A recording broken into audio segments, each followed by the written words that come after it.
Assalamualaikum warahmatullahi wabarakatuh. Anak-anak gimana kabarnya? Alhamdulillah Bapak sedang berada di sekolah. Ini di kelas. Kelas berapa ini? Coba tebak. Ini kelas 5. Anak-anak, hari ini kita akan melanjutkan pembelajaran tema 1 lebih mendalam lagi. Kemarin kita mempelajari ASEAN. Sekarang kita akan lebih memperdalam lagi ASEAN-nya dari sudut pandang PPKN dan SBDP dan Bahasa Indonesia. Mari kita mulai. Baca basmalah dulu. Bismillahirrahmanirrahim. Baik. Perhatikan paragraf di bawah ini. Kita lihat dulu untuk mengawali pembelajaran. Ini Bapak ambil dari buku paket ya. Ada sebuah paragraf wacana yang menyebutkan tentang Brunei. Budaya Brunei seakan sama dengan budaya Melayu, dengan pengaruh kuat dari Islam. Masyarakat Brunei memiliki kebiasaan kesopanan seperti harus melepas alas kaki ketika memasuki rumah. Menunjuk jari ketika berbicara dianggap tidak sopan, sehingga menunjuk dengan ibu jari. Apa yang bisa kalian tangkap dari paragraf ini? Nah, dari paragraf ini kita bisa melihat cermin dari budaya Brunei, bahwasanya Brunei itu menjaga sopan santun, menjaga tata krama yang sudah diwariskan dari leluhur. Tata krama ini merupakan warisan dari agama yang dianut oleh negara Brunei. Agama Brunei itu mereka menganut agama Islam. Ada 4 negara lain yang beragama Islam di ASEAN apa saja? Brunei, Malaysia, Indonesia, ya, Brunei, Malaysia, Indonesia.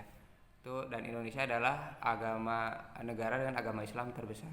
Sedangkan agama lain di Asia Tenggara kebanyakan beragama apa? Laos, Thailand, Myanmar kebanyakan beragama Buddha. Walaupun berbeda-beda agama, tapi di sini kita bisa menyimpulkan bahwasanya Asia Tenggara itu mereka menganut agama, pokoknya beragama aja. Dengan adanya agama, segalak-galaknya mereka kalau diingatkan tentang Tuhan, mereka pasti nurut. Negara lain ada yang tidak beragama. Daerah utara seperti Cina, Rusia itu menganut paham komunis. Kembali ke karakter warga ASEAN, yaitu yang pertama, karakter warga ASEAN itu religius. Dan mereka itu hidup rukun dan saling membantu di antara mereka itu. Kalau ada kesulitan saling tolong-menolong, kerja bakti. Dan mereka juga memegang budaya luhur dan adat istiadat. Seperti apa kemarin ada budaya festival perahu. Ada lagi masakan yang budaya leluhur dari mereka. Di Indonesia ada budayanya lebih banyak lagi. Dan mereka juga memegang teguh tata krama dan sopan santun. Contohnya tadi menunjuk dengan ibu jari, tidak boleh mengusap kepala. Gimana itu? Di Thailand ya. Masuk rumah membuka sendal. Karakter yang selanjutnya diantaranya itu saling membantu, peduli sesama, dan gotong royong. Nah, karakter warga ASEAN ini sering dipakai, tidak perlu jauh-jauh di Indonesia, di negeri kita sendiri. Ini yang menjadi inspirasi sehingga lahirlah falsafah namanya Pancasila. Jadi karakter warga Indonesia ini sangat unik, beda dengan di negara barat ya, yang individualis. Walaupun mereka bekerja keras, tapi mereka lebih individualis. Kalau pulang malam, laki dan perempuan jalan bareng gak masalah. Tapi kalau budaya barat seperti itu. Nah, ini budaya ASEAN seperti ini tercermin dari Pancasila, sila ke-1, 2, 3, 4, dan 5. Indonesia sudah tertuang karakter negaranya lewat Pancasila. Mari kita perdalam lagi dengan pengamalan Pancasila. Sementara Bapak hilang dulu ya, biar kalian lebih fokus. Nah, oke. Pengamalan Pancasila. Nah, kita awali dari sila pertama, yaitu sila ketuhanan yang Maha Esa. Sila ketuhanan yang Maha Esa Indonesia beragama Islam, ada Kristen, Protestan, Katolik, Buddha, Hindu, udah ya, Buddha dan Hindu. Nah, menunjukkan bahwasanya kita ini merupakan negara yang beragama. Pengamalan Pancasila yang pertama beriman kepada Tuhan Yang Maha Esa. Kedua, mensyukuri nikmat Tuhan. Memberi kasih sayang kepada hewan dan tumbuhan juga merupakan pengamalan sila pertama. Contohnya kita misalnya menyiram tanaman ya, memberi makan hewan, apalagi memelihara kucing. Jangan sampai memelihara kucing tapi tidak dimakan, tidak dikasih makan, punya tanaman tapi tidak disiram, itu tidak mencerminkan sila ketuhanan Yang Maha Esa. Lalu juga beribadah sesuai agama dan kepercayaan masing-masing. Itu juga termasuk sila pertama, yaitu ketuhanan Yang Maha Esa. Pengamalan dari Pancasila sila pertama yang lain yaitu saling menghormati, hidup rukun antar umat beragama, tidak saling mencaci agama lain. Wah, banyak ya. Di tahun berapa tuh pernah di mana, di Ambon pernah terjadi konflik antar agama. Ya, jadi hampir baku hantam, saling membakar kampung dan saling membunuh ya. Nauzubillah. Itu karena tidak terjadi kerukunan antar umat beragama. Mudah-mudahan ini diawali dari kita sendiri, jangan sampai kita sering mencaci atau menjelek-jelekan agama lain. Lakum dinukum waliyadin. Bagimu agamamu, bagiku agamaku. Jadi biarkan saja kalau teman kita beragama apa, ya sesuai kepercayaan mereka. Gitu. Asalkan kita sendiri yang lihat diri kita, jangan lihat orang. Kita sendiri lihat apakah kita suka sholat 5 waktu sudah jalan belum gitu. Berbakti pada orang tua sudah dilaksanakan belum, seperti itu. Ya. Jadi ini pengamalan sila pertama. Dipahami ya? Jadi intinya tentang Tuhan aja, tentang Tuhan, tentang agama. Beriman kepada Tuhan, mensyukuri, kasih sayang kepada makhluk yang lain, beribadah, hidup rukun antar umat beragama. Ini adalah pengamalan sila pertama. Kita lanjut ke sila kedua. Kemanusiaan yang adil dan beradab. Namanya kemanusiaan, kata kuncinya di sini, kemanusiaan. Kalau tadi tentang Tuhan, sekarang tentang manusia. Itu kata kuncinya. Manusia yang adil dan beradab. Beradab itu maksudnya apa? Mempunyai akhlak yang soleh, intinya gitulah. Apa saja coba kira-kira supaya kita mencerminkan kemanusiaan yang adil dan beradab? Intinya harus menjadi orang yang baik. Contohnya ini mengakui persamaan derajat. Jangan sampai kita mencaci teman yang misal ke sekolah pakai sendal, misal ke sekolah jalan kaki, kita pakai mobil terus diledekin. Nah, itu tidak beradab, kita tidak punya akhlak yang soleh, tidak baik ya.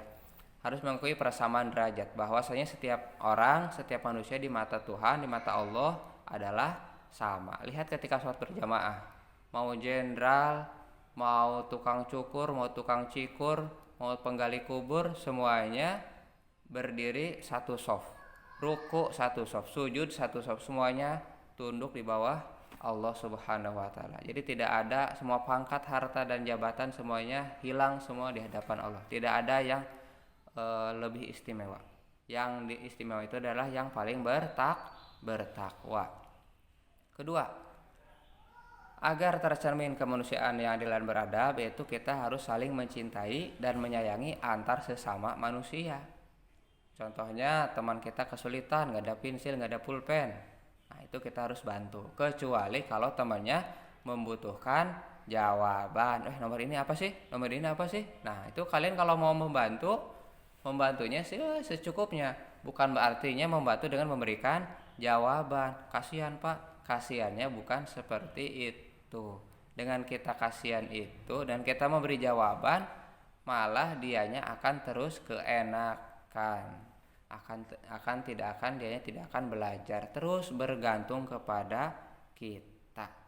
Nah, hati-hati, kemarin Bapak lihat ada yang jawabannya sama. Lanjut, tenggang rasa ya, rendah hati, ramah. Ini juga mencerminkan dari kemanusiaan yang adil dan beradab, membantu teman yang kesulitan. Baru 2 sila nih, bisa nggak diamalin? Pertama, sila ketuhanan, kita harus beribadah, minimal sholat 5 waktu, berbuat baik pada orang tua, 2 aja itu dulu. Udah kelas 6 nih, udah mulai balik, sudah harus diamalkan. Kedua, sila kedua kemanusiaan beradab, intinya kalian harus menjadi anak yang soleh, anak yang baik. Contohnya apa? Ya tadi sudah ya. Paling sederhana, menjaga lisan, berbuat baik pada teman, berbuat baik pada orang tua. Jangan suka melotot, jangan suka ngebentak pada ayah dan terutama ibu. Sila ketiga, persatuan Indonesia, yaitu pengamalannya itu cinta tanah air. Kalau tidak cinta tanah air, tidak mungkin Indonesia bisa merdeka. Kalau tidak rela berkorban, tidak mungkin Indonesia bisa mandiri. Jadi cinta tanah air dan rela berkorban. Kalau tidak ada 2 ini, tidak mungkin kalian bisa sekolah. Ini hasil perjuangan dari para pejuang zaman dahulu yang sudah berkorban darah, keringat, darah dan harta demi Indonesia merdeka. Ya, kita harus banyak bersyukur. Lanjut, sila keempat, kerakyatan yang dipimpin oleh hikmat kebijaksanaan dalam permusyawaratan perwakilan. Karakter dari warga Indonesia yaitu tercermin pada sila keempat, yaitu intinya adalah bermusyawarah ketika menemukan masalah. Pernah lihat bapak-bapak atau ayah kalian rapat RT? Pernah lihat ibu-ibu berkumpul membahas arisan, membahas 17 Agustusan atau di masjid rapat-rapat tuh supaya acara sukses, mau pembangunan jalan, bapak-bapak pasti rapat. Nah, ini artinya untuk menyelesaikan masalah itu diselesaikan secara bersama-sama, bukan keinginan sendiri. Kalau tidak pakai musyawarah bagaimana? Ya sekarang PDW.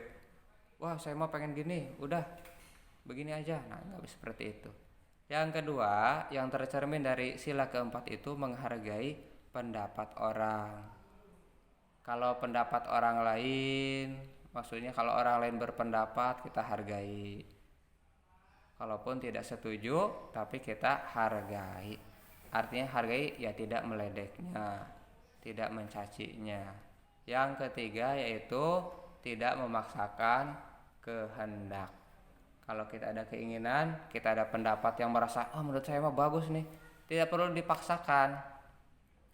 Gimana keputusan rapat atau keputusan hasil musyawarah? Jangan sakit hati, pendapat saya nggak dipakai, nah gitu. Tidak perlu ya. Namanya juga bermusyawarah. Sila kelima, keadilan sosial bagi seluruh rakyat Indonesia. Tercermin pencerminannya diantaranya saling bergotong royong dalam masyarakat. Nah, ini karakter kita nih yang paling unik. Contohnya di rumah. Nah, kalian kalau di rumah suka dengar pengumuman bapak-bapak, ibu-ibu, bapak-bapak ditunggu jam 8 hari Minggu untuk kerja bakti. Nah, itu salah satu cermin dari sila kelima, saling bergotong royong. Bapak-bapak ditunggu untuk pembangunan jalan, pembangunan masjid. Nah, itu. Jadi apalagi kalau di kampung ya. Terus bersikap adil, menjaga keseimbangan hak dan kewajiban, memberi bantuan kepada korban bencana alam. Nah, kalau misalnya sekolah mau ada santunan kepada anak-anak yatim, orang-orang miskin, atau santunan kepada korban banjir di Lebak, nah kayak kemarin ya, atau korban gempa bumi. Nah, itu ketika kita memberikan santunan, mau 1.000, mau 2.000, mau 10.000, itu mencerminkan sila kelima. Berarti kalian sudah mengamalkan sila kelima. Yang selanjutnya, tidak melakukan perbuatan yang merugikan kepentingan umum. Bekerja sama membuat sarana desa. Jadi intinya sila kelima ini keadilan sosial bagi seluruh rakyat. Jadi ini sifatnya tolong menolong tapi skalanya besar, skalanya umum, skalanya banyak orang. Ngasih bantuan kepada korban bencana alam, bekerja sama dengan masyarakat, membangun masjid, membangun jalan, membersihkan got, membersihkan selokan. Jadi skalanya banyak orang, skala besar, skala sosial. Kalau sila kedua biasanya itu lebih ke personal. Kalian menengok teman yang sakit. Nah, menengok teman sakit itu sila kedua. Kalau sholat duhur, sholat asar, berbaik pada orang tua, itu berarti mengamalkan sila pertama. Pahim tum? Pahim nah. Ngerti tum? Ngerti nah. Kerja bakti. Oke, selanjutnya dari ASEAN itu ada bangunan-bangunan yang unik. ASEAN ya, Indon di mana coba tebak? Di Indonesia. Candi terbesar di Asia Tenggara namanya Candi Borobudur. Lalu ini apa ini? Ini adalah pagoda-pagoda. Masih ingat di mana negeri 1000 pagoda? Ya, bukan di Thailand, tapi di Myanmar. Lalu ini ada patung Buddha raksasa. Waduh, di mana ini? Ini di Thailand. Dan ini ada patung Buddha sedang tidur. Di mana ini? Ini di Thailand. Kalau mau lihat, tidak perlu ke Thailand, di Mojokerto juga sudah ada. Jadi ini adalah nenek moyang dari penduduk Asia Tenggara seperti ini. Myanmar, Laos, jadi kebanyakan beragama Buddha ya, berbuddha dan Hindu. Indonesia juga dulu kebanyakan beragama Hindu dan Buddha. Hanya setelah agama Islam masuk lewat pedagang Gujarat dari India, dari dari Wali Songo yang berdakwah, alhamdulillah bangsa Indonesia menjadi beragama Islam, bahkan penduduk muslim terbesar di dunia. Baik, kita dari gambar ini kita akan mengkaji lebih jauh tentang patung-patung sebagai kajian dari SBDP. Seni patung. Patung itu apa sih? Seni rupa 3 dimensi. 3 dimensi, jadi bisa dilihat dari 3 sudut. Patung itu adalah tiruan bentuk hewan, manusia atau benda-benda lainnya. Jadi tiruan ya. Benda-benda lainnya maksudnya apa? Ya bisa benda lain, misal kalian mau membuat rumah-rumahan dari patung atau membuat senjata dari patung bisa. Tujuannya apa sih membuat patung? Ya hanya hiasan saja, hiasan, pajangan atau estetika saja tuh untuk keindahan. Asal jangan disembah aja ya, nanti disebutnya jadi berhala, nanti musyrik. Patung kayu dilapisi cat warna untuk menambah keindahan, sedangkan patung batu tidak dilapisi cat warna. Patung batu tidak pakai cat. Nah ini contoh patung batu yang ada di mana? Di Candi Borobudur. Gak usah pakai cat, begini juga udah bagus. Seni patung, ada cara pembuatan patung. Ini yang harus kalian pahami. Di paket ada. Pertama, teknik membusir. Membusir itu dilakukan pada bahan yang lunak. Jadi bahan membuat patung itu ada beberapa macam ya. 1, bahan lunak. Contohnya tanah liat, gips. 2, bahan keras. Contohnya apa? Batu dan kayu. Udah 2 itu. Sisanya membuat patungnya lewat konstruksi atau tuang. Ada yang keras banget, jadi patungnya pakai patung besi, bukan pakai pahat, nanti pahatnya hancur.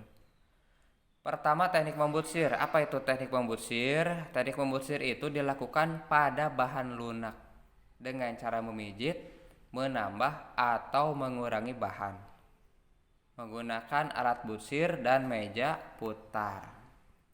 Nah ini alat busir nih, maaf, kelihatan nggak? Nah ini bapak itu sedang membuat patung wajah siapa itu? Bapak nggak tahu, kalian tahu kali ya. Itu alat busir, jadi seperti pulpen untuk mengukir dari bahan lunak. Lalu meja putar. Nah ini meja putar. Yang pernah main ke Bang Des sana, ke tempat pembuatan gerabah atau ada yang begituan ya, meja putar itu cara membusir namanya. Nah cara membutsir juga selain pakai tanah liat, pakai gips juga, ini ada bahan dari apa, coba tebak. Patung-patung ini dibikin dari sabun. Ada sabun di rumah, sabun batang, coba kalian ukir jadi kura-kura. Yang kedua, teknik pahat. Teknik pahat itu dilakukan pada bahan keras seperti batu dan kayu. Ini banyak yang bikin, tapi ini harus punya keahlian khusus ya. Pakai alat pahat namanya. Yang ketiga, teknik cetak. Cetaknya ada dua macam, satu cetak tekan dan dua cetak tuang atau ngecor. Cor ya, pakai cor. Ini biasanya kalau cetak tuang itu pada bahan pakai besi. Besi kan gak mungkin diukir ya, keras begitu juga. Jadi besinya dipanasin dulu, bukan di kompor, apinya harus gede banget ya, jangan di kompor jadi kompor dapur. Apinya gede, sudah mencair tuh besinya sekeras gitu, api bisa mencair, baru dituangkan ke cetakan. Nanti ada contohnya. Yang keempat, teknik konstruksi, yaitu dengan membuat kerangka atau tanpa kerangka. Mari kita lihat caranya. Ini nah ini udah ya, teknik membutsir ini yang di bawah nih gambarnya. Kedua, ini teknik pahat. Nah, teknik pahat ini pada model apa ini? Bahan apa ini? Bahan keras, batu. Bapaknya bisaan ya. Kalau ini bahannya dari apa? Dari kayu. Teknik pahat dilakukan pada media yang keras, yaitu media kayu dan media batu. Yang ketiga, teknik cetak tuang atau cor. Nah, ini ada relief seperti ini, coba lihat, mengkilap ya. Ini bukan dari kayu, bukan juga dari batu, tapi dari besi.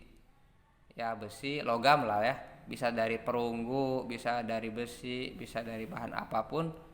Yang mau mahal ya dari emas juga boleh. Nah, ini bukan dipahat, pahatnya bisa hancur kalau kayak beginian ya. Tapi pakai coran. Jadi pertama nyetak dulu. Ini Bapak nggak punya gambar buat ngecor patung, jadi Bapaknya punya gambar cor jalan nih. Maaf ya. Ini ya intinya kayak gini lah. Bikin cetakannya dulu ya. Ini cetakannya. Setelah cetakan jadi, logamnya dipanaskan, dibakar sampai meleleh, baru dituangkan. Treng, jadi seperti ini. Canggih ya. Ya, ini hanya dimiliki oleh orang-orang dan kemampuan yang khusus. Yang keempat, teknik konstruksi. Nah, konstruksi itu berarti harus menggunakan dulu kerangka. Lihat patung di bawah. Ada kerangkanya dulu. Mau bikin patung kuda. Ini patung kudanya gede banget, lihat. Mau pakai pahat gimana caranya coba? Susah kan? Mau pakai cor, cetakannya segede apa?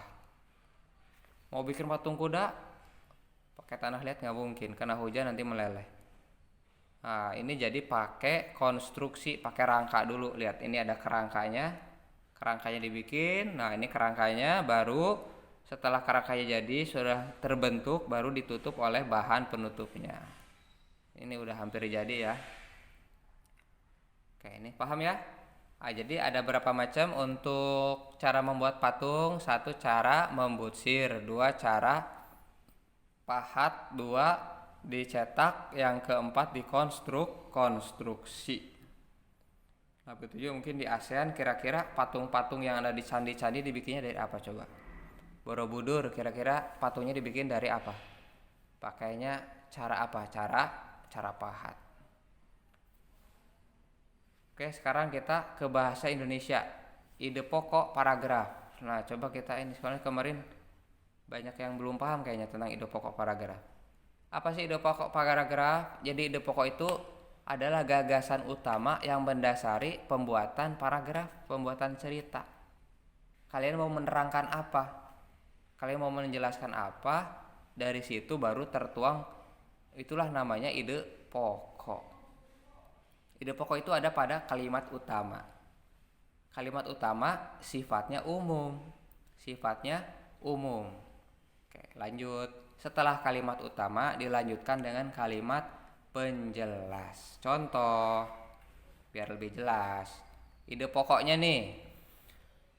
Ayah bekerja tergesa-gesa. Ini ide pokoknya. Mari kita tuangkan ke dalam kalimat utama. Bikin kalimat. Pagi ini ayah pergi bekerja tergesa-gesa. Nah, ini kalimat utamanya. Ide pokoknya ayah bekerja tergesa-gesa, kalimat utamanya pagi ini ayah pergi bekerja tergesa-gesa. Nah, setelah kalimat utama kita lanjutkan, dijelaskan lagi. Memang tergesa-gesanya gimana sih? Coba. Nah, ini bisa dituangkan di kalimat penjelas. Ayah berangkat pukul 5 pagi dengan seragam lengkap. Ayah berangkat pagi karena menghindari kemacetan. Tapi sayang tas ayah tertinggal. Nah, ini namanya kalimat penjelas. Kalimat penjelas. Menjelaskan apa ini? Menjelaskan kalimat utama, namanya kalimat penjelas. Kalimat utama tempat tertuangnya ide pokok paragraf. Paham tuh? Ngerti nak? Ngerti anak-anak? Jadi ide pokoknya yang mana? Ini yang ayah bekerja tergesa-gesa. Setelah kalian tahu ide pokoknya, dituangkan ke kalimat utama dan ada kalimat penjelas, baru kita susun menjadi sebuah paragraf. Paragraf terbagi berapa anak-anak? Terbagi jadi berapa? Terbagi menjadi 2. Yaitu paragraf deduktif dan paragraf induktif. Kita lihat paragraf deduktif. Mudah-mudahan masih ingat. Deduktif itu apa sih? Kalimat utamanya ada di awal paragraf. Ada di kalimat pertama. Coba kita lihat, ingat-ingat dulu apa kalimat utamanya tadi anak-anak. Kalimat utamanya adalah pagi ini ayah bekerja tergesa-gesa. Nah, ini kalimat utamanya nih anak-anak nih. Pagi ini ayah bekerja tergesa-gesa. Kalau di deduktif, kalimat yang barusan itu ada di paling depan. Lihat. Bisa dilihat, pagi ini ayah berangkat bekerja tergesa-gesa. Ayah, nah ini namanya kalimat utama. Malah ini ya, maaf. Bapaknya salah. Nah, ini nih. Nah, ini kalimat utamanya. Pagi ini ayah berangkat bekerja tergesa-gesa. Dijelaskan lagi yang ada di selanjutnya itu adalah kalimat apa? Kalimat penjelas. Nah, ini kalimat penjelas nih. Yang kedua, paragraf yang kedua namanya paragraf induktif. Kalau induktif, kalimatnya itu kalimat utamanya bukan di depan tapi di belakang. Coba lihat. Kita pindahkan ke belakang. Ayah berangkat pukul 5 pagi dengan menggunakan seragam lengkap. Yang tadi kan? Ayah berangkat pagi karena menghindari kemacetan. Yang tadi kan?